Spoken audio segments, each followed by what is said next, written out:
Okay, so you've given us quite a bit to unpack this time. It's a really interesting collection of sources. And I think, as always, what we're hoping to do is distill these down into, well, first of all, insights that you can use that are Yep. practical, Yeah. and also kind of the core ideas that we see running through all of this material. Yeah. What seems to jump out immediately from this collection is this whole idea of perspective. Mm.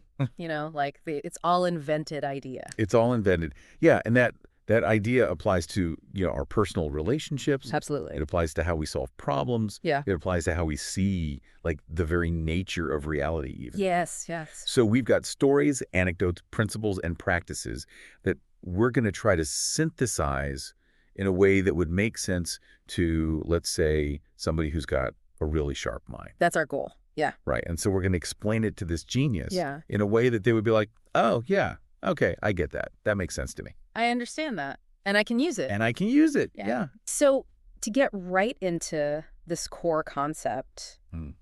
the power of perspective, we have this great story about the marketing scouts in Africa. Right. The shoe story. Right. The shoe story. Yeah. So it's one of those classic anecdotes. It is a classic. And the reason it's a classic is it makes the point so well.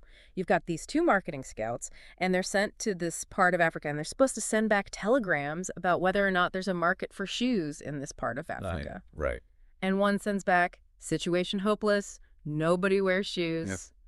No market here. And the other sends back, glorious opportunity, nobody has shoes. So it really shows you how, like, the same objective reality can be interpreted two totally different ways. Absolutely. Your mindset, your preconceived ideas, your biases, they all influence how you interpret the same situation. And it makes me think about, we talk about, like, reality being subjective or being invented. Yeah, yeah. It makes me think about that experiment with the Minin people Oh, yeah, in Ethiopia. in Ethiopia who couldn't read photographs. Right. Because photographs, they're so commonplace for us. We just automatically see that as, a representation of reality. Of course. But for people who have never encountered that convention, that technology, it doesn't have that meaning. Right.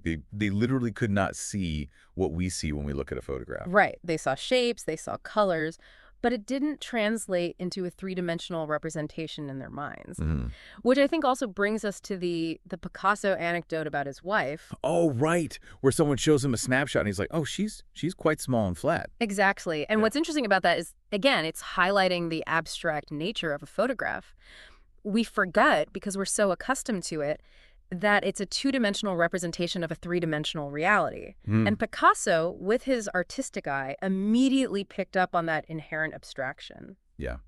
It makes me think about, like, how our minds are always trying to create narratives, Yeah. even when, like, there isn't a clear narrative there. That's a good point. Our dreams are a good example. Yeah. Yes. Yeah. Dreams are a perfect example because we have these bizarre, often nonsensical images and experiences, but our mind tries to piece them together into some kind of story. Right. And this even happens when we're awake. Absolutely. We do it all the time. Yeah. We rationalize our decisions. We come up with reasons for our actions. Mm. And sometimes those reasons might be completely fabricated, Yeah. and we might not even be aware that we're doing it. And this is actually backed up by research. There's some fascinating studies done with people who have specific brain lesions. Mm-hmm. And what they found is one side of the brain might initiate an action, and the other side, without missing a beat, will come up with a perfectly reasonable explanation, Wow. even though that explanation has nothing to do with the actual reason for the action. It's just like hardwired to create a story. Exactly. We have this deep-seated need to make sense of the world, even if it means inventing reasons. And it's not just in personal, psychology. I mean, this actually plays out in science as well.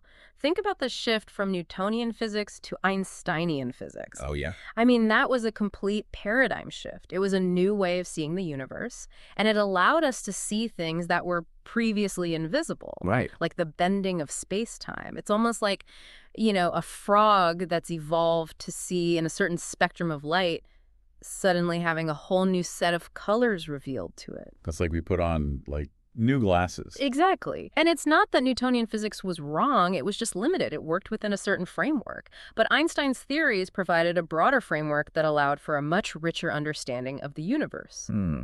So this highlights a key point. progress often comes not just from gathering more data, but from adopting a new way of interpreting the data we already have. Right. And I think a perfect, almost playful illustration of this is the 9-dot puzzle. Oh, yeah, I love that puzzle. So for those who haven't come across it, you have these 9 dots arranged in a square, right? Right. And the challenge is to connect all the dots with 4 straight lines without lifting your pen from the paper. And most people, when they first encounter this puzzle, they automatically assume they have to stay within the boundaries of the square formed by the dots. Right.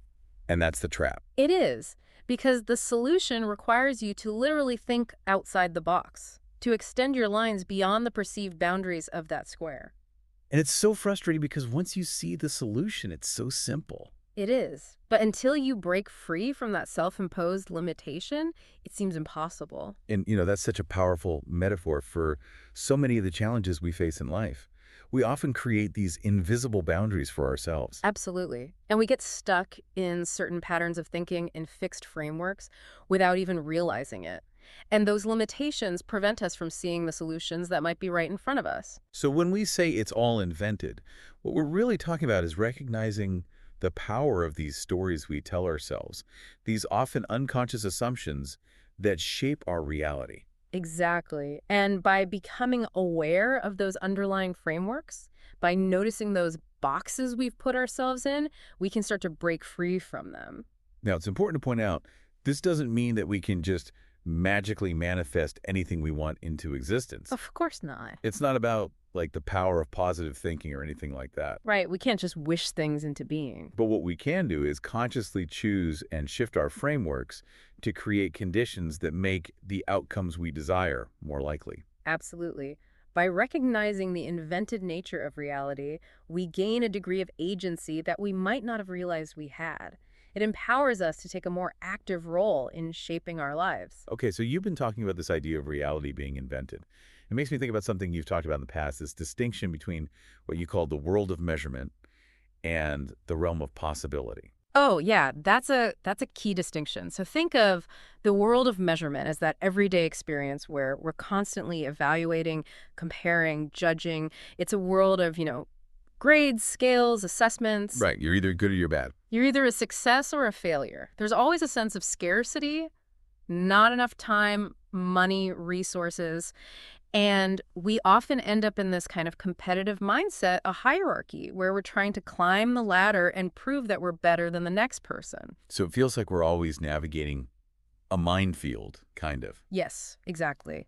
There's that underlying feeling of, walking on eggshells, afraid of making a mistake, of being judged, of failing, and it's exhausting. Yeah, it's kind of like you're either winning or losing. Exactly. There's not a lot of room for just being. Right. And in contrast to that, we have the realm of possibility. And this is a place we've all experienced at some point, whether it's, witnessing the birth of a child or experiencing a profound moment of connection in nature or listening to a piece of music that just moves you to tears. Yeah, it's those moments where you kind of lose yourself almost. Exactly. That self-consciousness fades away, the constant assessment, the judgment, it all seems to dissolve. You're just present. You're just present. And there's a sense of flow, of unity, of limitless possibility. It's almost like, the laws of physics no longer apply. Right. And, it's interesting because you bring up music. Yeah. And what we've talked before about, you're a conductor. And I wonder, have you experienced this in your work with music? Oh, absolutely. I mean, there are times when, I'm conducting an orchestra and it's like we're all breathing together. We become this single unified entity and the music just flows through us. It's an incredibly powerful experience. So it sounds like the realm of possibility is really about tapping into that deeper sense of connection. Exactly. And recognizing that the limitations we often perceive are in many ways self-imposed. It's about shifting our focus from scarcity to abundance, from judgment to acceptance. And in your source material, there's this intriguing concept called the practice of giving an A. Ah, yes. And I got to admit, when I first heard about this, I was a little skeptical. I understand that. Because it's like, okay, we're not all A students, right? Right. There are real differences in skill, in talent, in accomplishment. Of course. So how do we reconcile this idea of giving an A with the reality of different levels of performance. Well, the point of giving an A isn't to pretend that everyone is performing at the same level or to ignore real differences in ability. Okay. It's about shifting the focus away from judgment and towards possibility. It's about recognizing the inherent potential in every individual, regardless of where they are at any given moment. So I think the story of the Taiwanese student who was initially confused when he was told he was an A student really illustrates this. Oh, yeah. He was like, but I'm number 68 in my class. Exactly. And he couldn't understand how he could be an A student. And then he had this realization that both the 68 and the A were essentially invented labels. That's the key insight. Right. They're arbitrary. So he might as well choose the one that brought more light into his life, the one that empowered him to see himself as capable and worthy of success. Absolutely. And I think that's a really profound point. We have a choice in the narratives we adopt for ourselves. We can choose to focus on our perceived limitations, or we can choose to embrace the possibility of growth and transformation. So how does giving an A actually play out in practice? Like, can you give me an example of what this might look like in a real-world situation? Sure. Think about a teacher working with a student. Now, in the traditional model, the teacher might focus on evaluating the student's performance, pointing out their mistakes, giving them a grade that reflects their current level of achievement. Right. And that's not necessarily wrong, but it can create a dynamic where the student feels judged, where their worth is tied to their performance. Yeah. But now imagine that same teacher approaching the student with the mindset of giving an A. The focus shifts from evaluation to possibility. The teacher acknowledges the student's current abilities, but they also see the student's potential, the A that's waiting to be realized. And this creates completely different dynamic. The student feels supported, encouraged, and empowered to take risks and strive for growth. Right. It's like the teacher saying, I believe in you. I see your potential, and I'm here to help you achieve it. Exactly. And I think this giving an A mindset can be applied in so many different contexts, not just in education. Yeah. Think about a manager working with an employee, a parent interacting with their child. It makes me think of that story you told about your high school English teacher. Oh, yes. Right. One where you turned in an assignment last minute, It was the night before it was due. and she gave you an A. She did. And she could have easily focused on the fact that it was late, that I hadn't followed the instructions fully. But instead, she chose to focus on the potential she saw in my work. And what was really interesting was after she gave you that A, she immediately pivoted to talking about strategies for future assignments. She did. She suggested that I try outlining my papers in advance. Oh, right. So it wasn't about ignoring the fact that you had, maybe cut corners or procrastinated, but it was about acknowledging that and then immediately shifting the focus to, okay, how can we improve? How can we do even better next time? Exactly. It was a beautiful example of meeting me where I was at, acknowledging my effort, and then guiding me towards growth and improvement. Now, in the source material, it even suggests playfully, considering what it might mean to give an A to the proverbial axe murderer. Yes, I know. It sounds a little crazy, right? But the point is to shift our perspective. It's not about condoning their actions, of course, but it's about recognizing that even in the most extreme cases, there is still a spark of humanity there. And the same goes for, the sullen teenager or the difficult coworker. It's about seeing beyond the surface behavior to the potential that's there. Exactly. And choosing to engage with that potential rather than getting stuck in judgment and negativity. Okay, so we've talked about this giving an A mindset, but what about some more practical tools or techniques? Are there specific things we can do to actually shift our frameworks to move from the world of measurement to the realm of possibility more consistently? Absolutely, there are. And the sources offer some really great examples. One that I find particularly powerful is the concept of bright futures. And this is something that Ben Zander, the conductor, uses in his teaching. He starts his classes at the New England Conservatory by telling all the students they've already earned an A. Wow. Now, imagine being a student in that class. It's like immediately the pressure is off. Yeah, you're not starting from a place of deficit. Exactly. You're starting from a place of possibility. And the students have reported that this simple act creates a completely different atmosphere in the classroom. There's a sense of collaboration, of joy, of a shared commitment to excellence. And the letter from the trombonist, Giselle Hillier, is a beautiful testament to the transformative power of this approach. Oh, yeah, she talks about how receiving that A freed her from the crippling fear of judgment and allowed her to really connect with the music and her passion for playing. Yes, and she went on to become a very successful musician. And I think it's because she was given permission to embrace her potential without the burden of constant evaluation. Right. And it wasn't about lowering the standards or pretending that everyone is at the same level. Right. It was about creating an environment where everyone felt supported and empowered to strive for their best. Exactly. It's about shifting the focus from how am I being judged Mm. to how can I best express my passion and my talent. So another technique that's mentioned is the contribution game. Oh, yeah. This is a great one for shifting our focus from personal achievement to the positive impact we have on others. Okay. So how does this game work?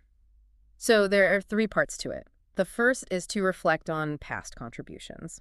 So take some time to think about the ways you've made a difference in the lives of others. Maybe it's something big, maybe it's something small, but just notice those moments where you've had a positive impact. Okay. The second part is to notice your contributions in the present. So throughout the day, just pay attention to how you're contributing to the people around you.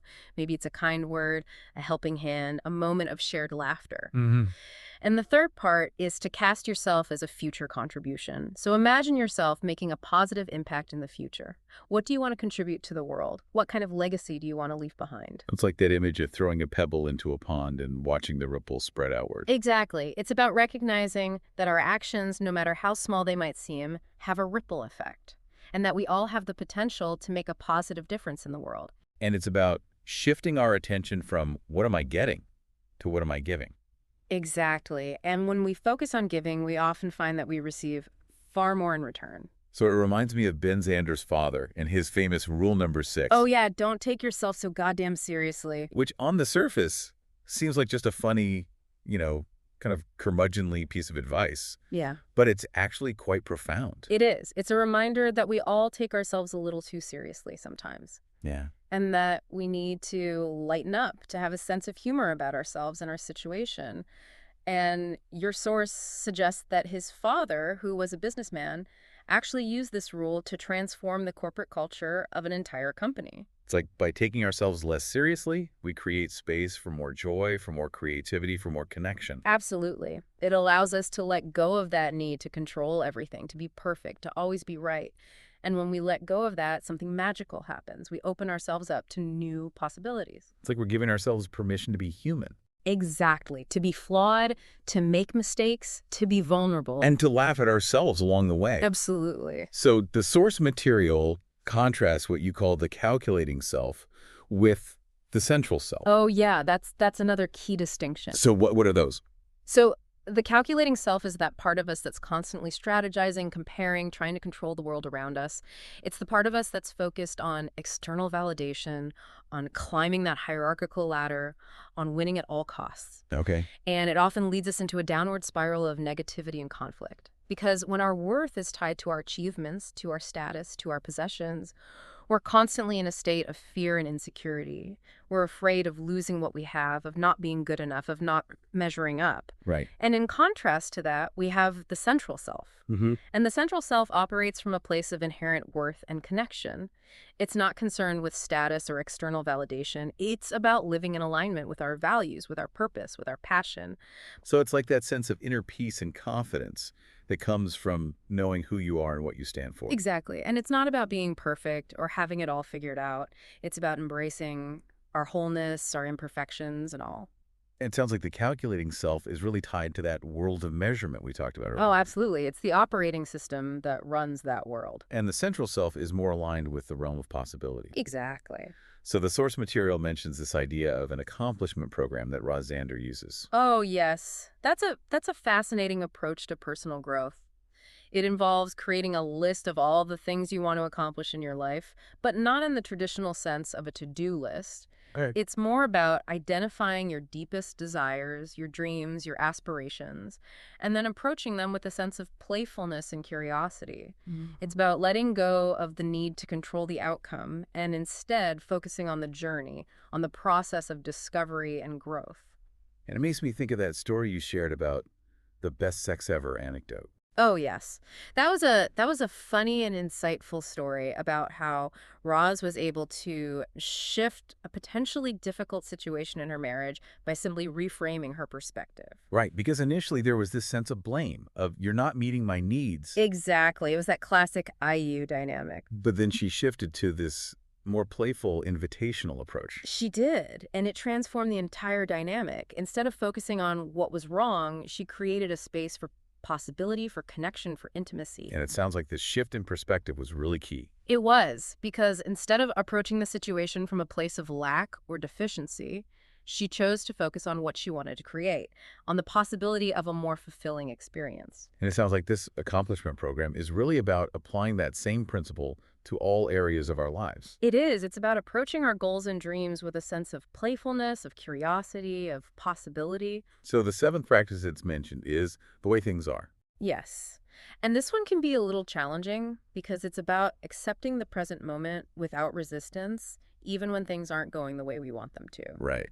It's not about resignation or giving up. No, it's not about that at all. It's about acknowledging the reality of the situation and then choosing how we want to respond. Exactly. And the analogy that's used in the source material is from the movie Babe. Oh, right.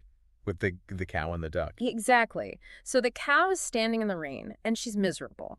And she's complaining about how wet and cold she is. And the duck comes along, and he's also standing in the rain, but he's perfectly content. And the cow asks him, "How can you be so happy when it's raining?" And the duck says, "Because I'm a duck. And ducks like the rain." So it's about accepting what is without judgment. Exactly. And recognizing that our experience is often shaped by our perspective, by the stories we tell ourselves. And the source material gives this great example of a family who goes on vacation to Florida. Oh, yeah. And it rains the whole time. It rains the whole time. Yeah. And initially they're disappointed. They had all these plans for going to the beach, for theme parks, for all the typical Florida activities. Right. But then they decide to shift their perspective. Instead of focusing on what they can't do, they start asking themselves, okay, so it's raining. What can we do? What do we want to do from here? Exactly. And they end up having a wonderful time exploring different parts of the city, going to museums, playing board games, and just enjoying each other's company. So it's a perfect illustration of how accepting the way things are doesn't mean giving up or resigning ourselves to a negative experience. It's about recognizing that we always have a choice in how we respond to any given situation, and that sometimes the most fulfilling experiences come when we let go of our expectations and embrace the present moment. So then we have giving way to passion. Ah, yes. This is about tapping into that vital, expressive energy that flows through all of us. Right. And the source material suggests that the blocks we perceive are often internal rather than external. It's like a river. The water is always there, but it's the dam that we build that stops the flow. Right. So it's about removing those internal barriers, those limiting beliefs, those fears that prevent us from fully expressing ourselves. Exactly. And the one buttock playing anecdote, while humorous, really highlights this point. Oh, yeah, the story about the pianist who was so focused on playing the notes perfectly that he forgot to actually feel the music. Exactly. And when he was encouraged to sit on one buttock and really put his whole body into it, his playing was transformed. It's like he was finally allowing the music to flow through him. Exactly. And it's a reminder that true passion, true expression, involves more than just our minds. It involves our whole being, our body, our emotions, our spirit. And I think this concept of giving way to passion really ties back to the realm of possibility. Oh, absolutely. Because when we're living from that place of passion, of full expression, we're not limited by our fears or our doubts. We're open to new experiences, to new possibilities. Okay, so shifting gears a little bit, let's talk about leadership. Because the source material has some really interesting insights about how these principles apply to leadership. Yeah. And one of the key concepts that's mentioned is the idea of the silent conductor. Mm-hmm. So what is that exactly? So the silent conductor is a leader who empowers others to lead. They don't try to control everything or dictate every move. They create a space for others to step up, to take ownership, to contribute their unique talents and perspectives. So it's about shifting the focus from how good am I to how can I make this entire group more lively and engaged. Exactly. And the story of John, the violinist who was given the opportunity to conduct the orchestra, is a perfect illustration of this principle. Right. It was like a dream come true for him. It was, and he had always thought of conductors as these, all-powerful figures who controlled everything. But when he was given the chance to conduct himself, he realized that it wasn't about control at all. It was about creating a space for the musicians to express themselves, to connect with each other, to create something beautiful together. So it was about empowering them to lead. Exactly. And I think that's a key insight for any leader, whether you're leading a team, an organization, or a movement. Your role is to create the conditions for others to shine. And then we have the concept of enrollment. Yeah. And this is about, well, how would you define enrollment? So enrollment is about igniting a spark of possibility in others. It's about inspiring them to believe in themselves, to see their potential, to contribute their best. Okay. And it's fueled by passion and a belief in abundance. It makes you think of that anecdote about the flat tire. Oh yeah, the one where, you're stuck on the side of the road with the flat tire and you go to the gas station for help and the attendants are just completely unhelpful. Right. They're like totally indifferent. Yeah. And Yeah. you could easily get frustrated and angry in that situation. Oh, yeah, that's a very frustrating situation. But instead, the person in the story decides to shift their approach. They start engaging with the attendants in a cheerful, friendly, connecting way. Right. And suddenly the whole dynamic changes. It does. The attendants become helpful, they offer solutions, they even pitch in to help change the tire. So it's like by shifting their own energy, by choosing to approach the situation with a sense of possibility and connection, they actually created a more collaborative reality. Exactly. And I think that's a powerful reminder that our energy is contagious. Yeah. When we approach others with a sense of enthusiasm, of possibility, it invites them to step into that same space. And I think the story of the failing Eastleigh School is another great example of this principle in action. Oh yeah, that's an inspiring story about how Ben Zander went into this school that was considered, the worst in the district, and he had no intention of teaching the kids, traditional music theory or anything like that. He just wanted to share his love of music with them, and he trusted that they would respond. And they did. They did. They were totally engaged. They were. And the 7 voices are heard exercise that he used is a great example of how to create a space for active listening and participation where everyone feels valued and heard. Right. And it's about shifting from a top-down approach to a more collaborative, participatory approach. Exactly. And it's a reminder that everyone has something to contribute, and that when we create a space for those contributions to be shared, something magical can happen. It makes me think of the story of Anthony, the hyperactive 10-year-old who ended.